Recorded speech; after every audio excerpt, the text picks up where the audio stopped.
हम लोग मौजूद हैं सुल्तानपुर के कामापुर क्षेत्र में। यहाँ पर जो है श्रीमद् भागवत कथा जो एक चल रही थी, आज उसका अंतिम महाप्रसाद का दिन है और पूज्य महाराज जी हमारे साथ हैं। ये जो आयोजन होते हैं लोक संस्कृति को बढ़ावा देने के लिए आध्यात्मिक माध्यम जो इसका एक श्रीमद् भागवत है, उसके बारे में महाराज जी हम जानकारी चाहते हैं और आपका आशीर्वाद चाहते हैं कि हमारे दर्शकों को भी मिले। ये भागवत तो साक्षात भगवान श्री कृष्ण का स्वरूप है और ये प्रत्येक भागवत के शब्द भगवत स्वरूप ही हैं। तेने अम्बांगमयी मूर्ति प्रत्यक्षा वर्तते हरि, सेवनाथ श्रवणात् दर्शनात् पाठात् पापनाशनी। एक एक शब्द ब्रह्ममय है, अलौकिक प्रतिभा है। भागवत भकारात् भक्तिर्जायते, गकारात् ज्ञान मुच्यते, तकारात् तत्व मुच्यते, वकारात् जायते वैराग्यम।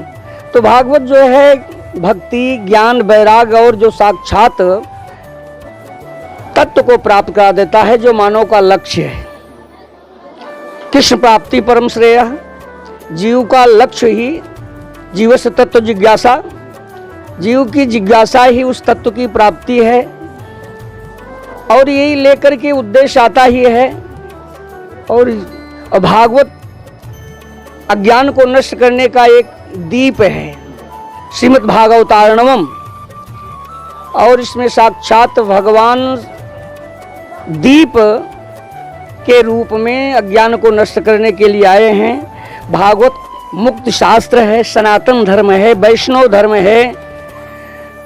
किम बहुना कथयामि साधन सिद्ध सुलभ अनुग्रह मार्ग मर्यादा मार्ग, अनेकों प्रकार की सिद्धियां जथा पयोव्रत पुंसमन व्रत गजेंद्र मोक्ष आदि जीव के परम कल्याण का ये रास्ता है।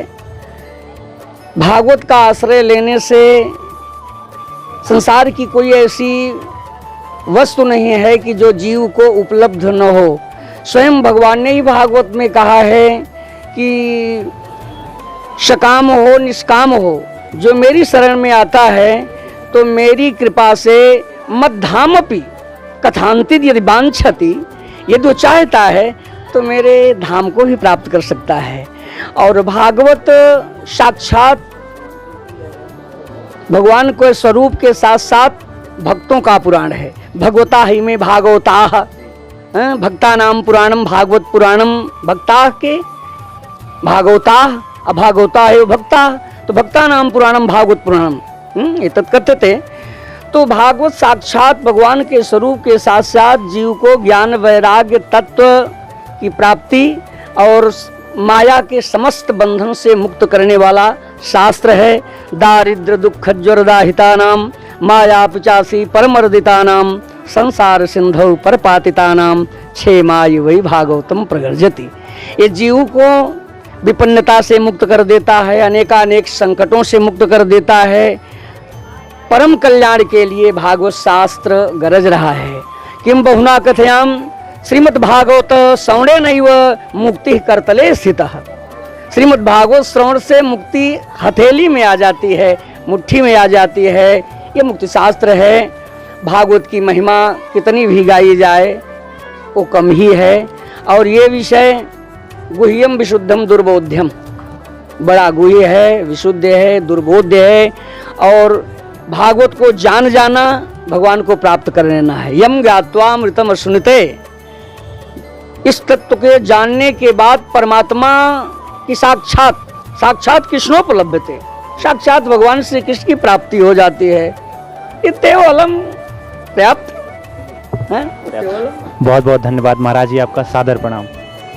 हम लोग मौजूद हैं सुल्तानपुर के कामापुर क्षेत्र में। यहाँ पर जो है गांव देहात की एक पुरानी संस्कृति है भागवत के माध्यम से आध्यात्मिक विचार लोगों तक पहुँचाना। और यहाँ पर आज भंडारे का आयोजन हो रहा है। भंडारे में कुछ राजनीतिक हस्तियाँ भी हमारे साथ मौजूद हैं, सामाजिक रूप से भी जो समाज में जिनका एक बड़ा योगदान है वो लोग भी मौजूद हैं। सुभाष चंद्र तिवारी जी और अखिलेश तिवारी जी जो भारतीय जनता पार्टी के वरिष्ठ नेता भी हैं।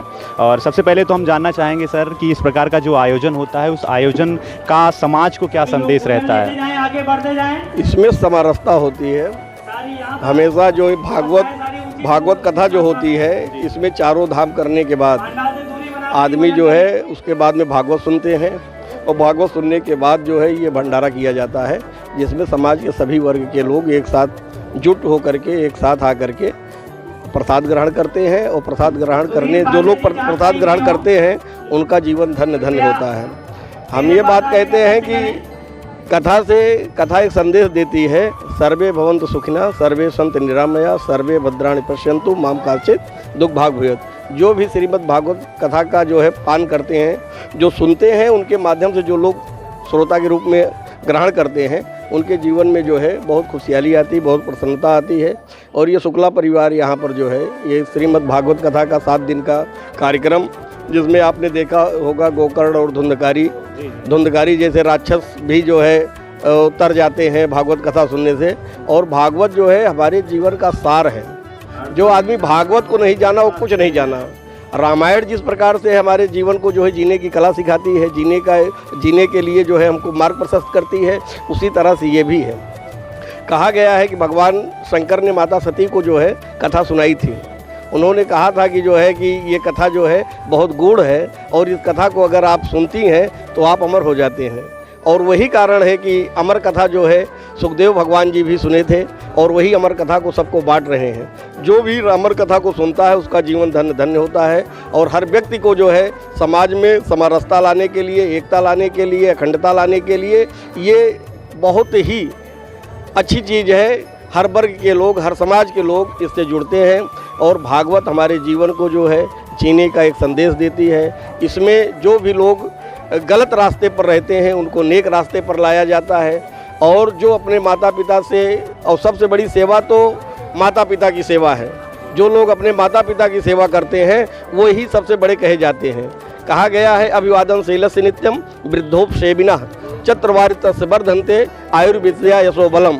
जो लोग अपने माता पिता की सेवा करते हैं उनकी 4 प्रकार से वृद्धि होती है। आयु बढ़ता है, यश बढ़ता है, वृद्धि होती है, और चारों तरफ उनका गुणगान होता है। और हम तो ये कहते हैं अब तो एक संदेश होना चाहिए लोगों के अंदर, सर्वे भवन्तु सुखिनः, सर्वे सन्तु निरामया, की सभी सुखी हो, सभी संपन्न हो, सभी अच्छी तरह से हो। हमारे भाई अखिलेश तिवारी, इनसे भी जानना चाहूँगा कि सर क्या आपके विचार हैं इस प्रकार के आयोजन को लेकर। जैसा कि भैया ने भी बताया कि इस तरह का आयोजन चार जो धाम की मतलब यात्रा होती है उसके उपरांत किया जाता है। ऐसी मान्यता है हमारे हिंदू धर्म में कि इस यात्रा के उपरांत भागवत कथा लोग सुनते हैं।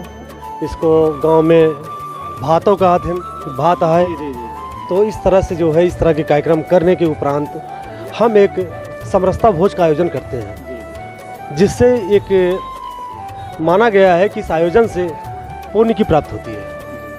हम जो किए रहते हैं, जब हम सबके साथ सबको खिलाते हैं पिलाते हैं, सब ब्रह्म भोज होता है, तो इससे जो जिस लिए आयोजन हुआ है उसकी पुण्य की प्राप्ति होती है। बहुत बहुत धन्यवाद सर। हम जी हमारे साथ पूर्व ब्लॉक प्रमुख रामशबद मिश्रा जी हैं, जिनसे हम जानना चाहते हैं। हाँ, आशीर्वाद जरूरी है। नहीं, आशीर्वाद जरूरी है। ये कार्यक्रम जो है सामाजिक कार्यक्रम और बुजुर्गों के उत्थान के लिए है कि आपका उत्थान कैसे होगा और बुजुर्गों तक कैसे हम लोग याद करेंगे। 4 पीढ़ियों की बात ये कही जाती है जो भागवत सुनते हैं लोग। इसलिए ये समाज के लिए बहुत ज़रूरी है, हर व्यक्ति के लिए ज़रूरी है। समाज में जो रहते हैं हिंदू धर्म के, उनके लिए कृष्ण और सुदामा की कहानी जो है, ये वहाँ का गातनों का उत्तर अरे अजांग मोदी इनका वो है द्वारिका है। और द्वारिकाधीश में जाके आप देखिए जो समुंदर के उस पार है, वहाँ आपको सही स्थिति की जानकारी होगी कि क्या है। इसीलिए ये बनाया गया है कि हमारा ये संस्कार है, हिंदू का संस्कार है, और इस संस्कार का हम लोगों को हर व्यक्ति जो लायक है उसको करना चाहिए। जय। हमारे साथ पूर्व विधायक और मंत्री ओम प्रकाश पांडे जी हैं, जिनसे हम जानना चाहते हैं कि ये जो आयोजन होता है इसके पीछे क्या सामाजिक उद्देश्य होता है सर। सामाजिक उद्देश्य मुख्य रूप से जो भी आयोजन होते हैं ये भागवत कथा का होता है, उसके अलावा अखंड रामायण होता है, सुंदर कांड होता है, ये जगह जगह गायत्री यज्ञ हो रहे हैं। ये सब लोगों की भावनाओं को, लोगों को धार्मिक उसमें एक तरीके से स्मरण दिलाने के लिए है, उनको याद दिलाने के लिए, अपने इतिहास के बारे में कि हमारे महापुरुष कैसे रहे हैं, हमारी अवतार चेतनाएं कैसे रही हैं, वो समाज को क्या देती हैं। भागवत में कथा आती है, कृष्ण की कथा आती है और दूसरी कथाएं आती हैं। उसके पीछे प्रहलाद का भी जन्म दिखाते हैं, कंस का वध दिखाते हैं और उस कृष्ण का जन्म दिखाते हैं। सबके भाव समाज में प्रेम का एक सबसे बड़ी चीज़, एक सद्भावना, प्रेम। एक कार्यक्रम होता है, उसके बाद भागवत प्रसाद का होता है। प्रसाद के पीछे भाव है एक दूसरे टुगेदर हों। भागवत कथा होती है, लोग बैठें सुने, अपने दैनिक जीवन में वो कुछ न कुछ आचरण उतारें। राम की कथाएं होती हैं, राम कथा होती है, रामचरितमानस होता है, हनुमान चालीसा होता है। राम के रामायण में, राम के चरित्र में, राम में भाई भाई का प्रेम, भाई भाई के संबंध, पति पत्नी के रिश्ते, पति पत्नी के रिश्ते, समाज में भाव, ये सारी चीजें उसमें दर्शाया गया है।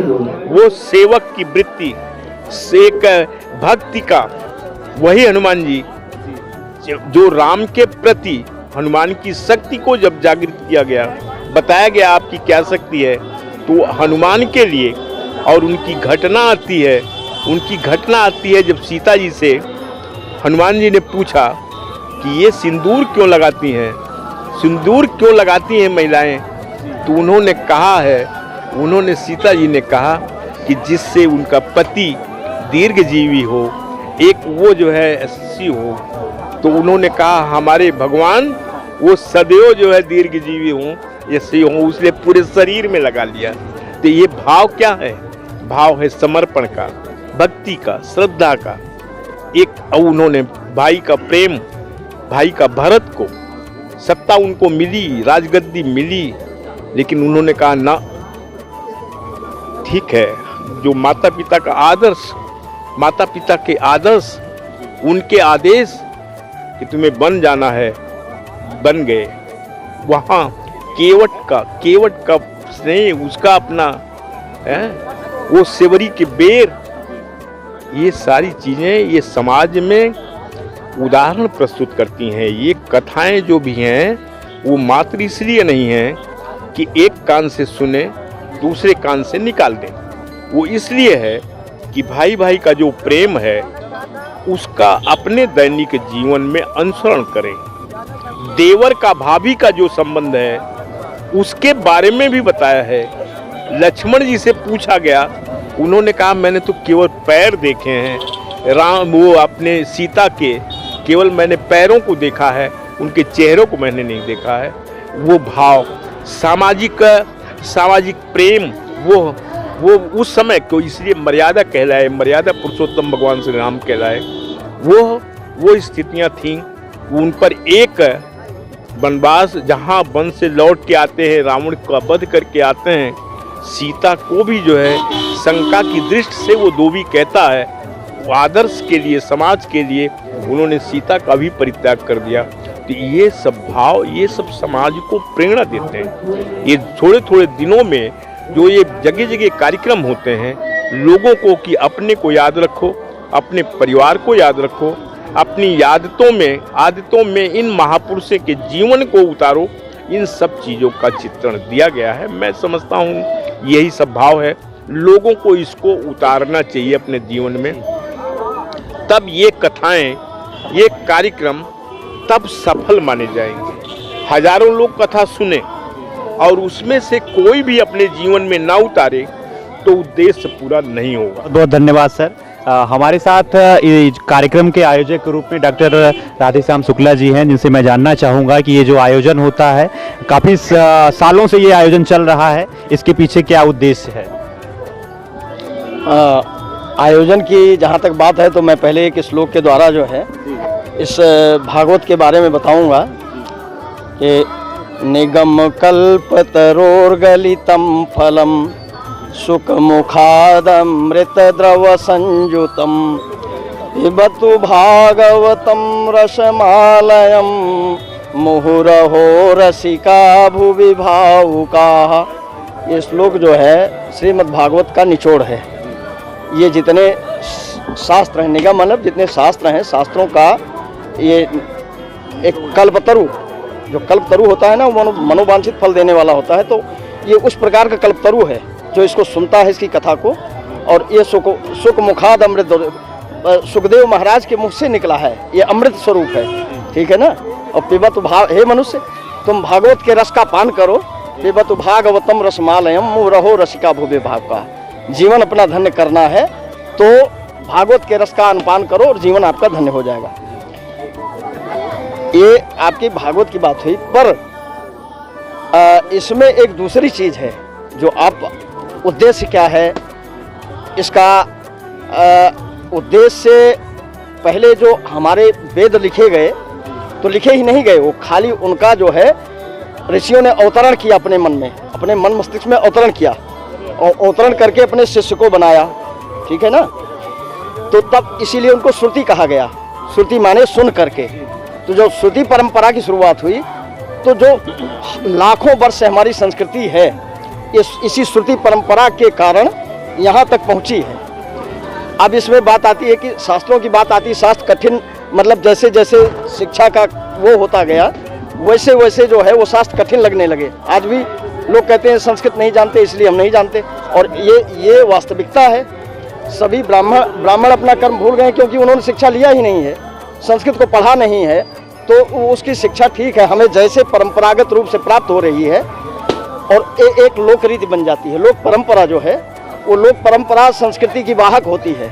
लोक परंपरा ही लेकर के संस्कृत को यहाँ तक आई है, ठीक है ना।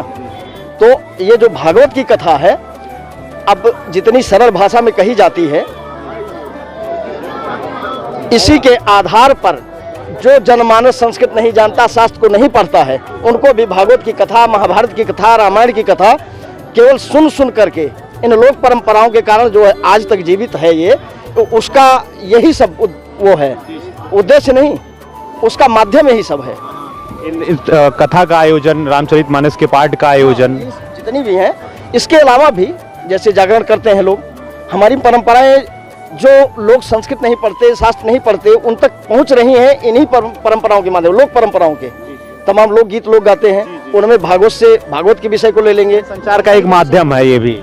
तो ये जो है परंपरागत रूप से श्रुति श्रवण परंपरा से ये हमारी संस्कृति आज तक जन जन तक पहुंची है। बहुत बहुत धन्यवाद आपका। Thank you.